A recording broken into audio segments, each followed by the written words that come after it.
একটা bike launching show যেখানে কোনো ল্যাংটা মেয়ের নাচানাচি নাই একই রকম টি শার্ট পরা সব আজাইরা দালাল, আর না ছিল বাইকের ফিচারের নামে শুধু কমফোর্ট কমফোর্ট কমফোর্ট। হ্যাঁ, এরকম একটা বাইক লঞ্চিং শো হয়েছে যেটা হইতেছে হিরো এক্সট্রিম 160R। আর সত্যি কথা বলতে বাংলাদেশে যত বাইক লঞ্চ হয়েছে আমার মতে এখন পর্যন্ত সব থেকে অ্যাগ্রেসিভ দামে সব থেকে বেশি ফিচারফুল বাইক হচ্ছে হিরো 160R। কারণ হিরো এক্সট্রিম 160R 2,40,000 টাকায় ইউএসডি সাসপেনশন দিতেছে। যেই জিনিস দেখতে হইলে তোমাদেরকে নিম্ন 5 লাখ টাকা খরচ করতে হয়। 5 লাখ টাকার আশেপাশের বাইকগুলোতে ইউএসডি সাসপেনশন দেখা যায় আমার জানার মতে। তারপরে হচ্ছে গিয়া অয়েল কুল ইঞ্জিন, তারপর হচ্ছে ডুয়েল চ্যানেল এবিএস। তো চিন্তা ভাবনা করো 2,40,000 টাকায় বাংলাদেশের মার্কেট বাইকে কোন বাইক আছে যে এত কিছু দিতেছে? ইয়ামার এফজেড যেটা আছে শুধু এফআই আছে, না আছে ওদের ইউএসডি সাসপেনশন। ওরা তো ভাই ইউএসডি সাসপেনশন থাকলে তো ওদের বাইকের দাম যাবে 5 লক্ষ টাকা।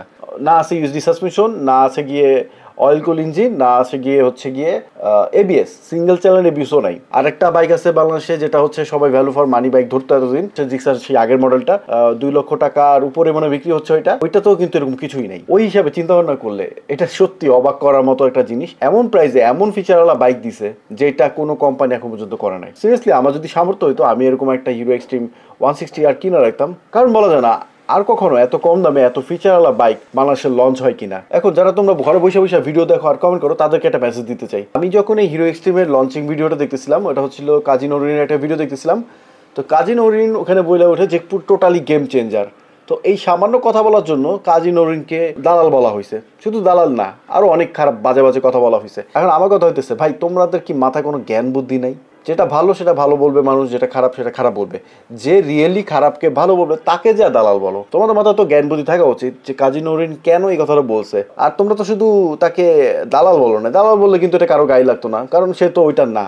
কিন্তু এমন কিছু জিনিস বলা হয়েছে যে এটা আসলে খুবই দুঃখজনক ব্যাপার। আর সিরিয়াসলি বাংলাদেশে কিছু আজাইরা লোক এত পরিমাণ অ্যাক্টিভ হয়ে গেছে ইন্টারনেটে, আজাইরা কমেন্ট করে। হইতে পারে তুমি এই কোম্পানির পছন্দ করো না, হিরোর পছন্দ করো না। এখন হিরোর ভালো দিকটা নিয়ে যদি কেউ কথা বলে সে কি দালাল হয়ে গেল? সে ভালো কোর্সে থেকে ভালো ব্যাপার কথা বলতেছে। আচ্ছা, আমারও তো মনে হয় এই ভিডিওতে অনেকে দালাল বলবে হিরো এক্সট্রিমের ভালো বলতেছি এজন্য। আরে ভাই ওইটা রিয়েলি ভালো করছে এজন্য ভালো বলতেছি, একটু জ্ঞান বুদ্ধি খুলো। অলরেডি আমি এক মদন সোদার ভিডিও দেখছি যে বলতেছে হিরো এক্সট্রিম নাম চেঞ্জ করে কি একটা বাইক লঞ্চ করছে, এটা কিছু হইলো?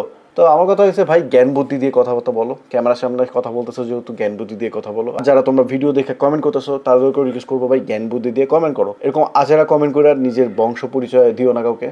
আমার এই ভিডিওটা সম্পূর্ণ ছিল ক্যামেরা অন করে ডাইরেক্ট তোমাদের সাথে মন খুলে কথা বলার মতো। কোনো প্ল্যান করে এই ভিডিওটা তৈরি করি নাই। তাই যদি কোনো কিছু ভুল বলে থাকি তোমরা আমাকে কমেন্ট করে জানাতে পারো যে আমি এই জায়গায় কথাটা ভুল বলছি। আর যারা আমার হচ্ছে পোস্ট দেখছো তারা তো জানোই আমার শরীরটা আসলে খারাপ। আলহামদুলিল্লাহ এখন ভালো আছি, তোমাদের কাছ থেকে দোয়া আশা করতেছি।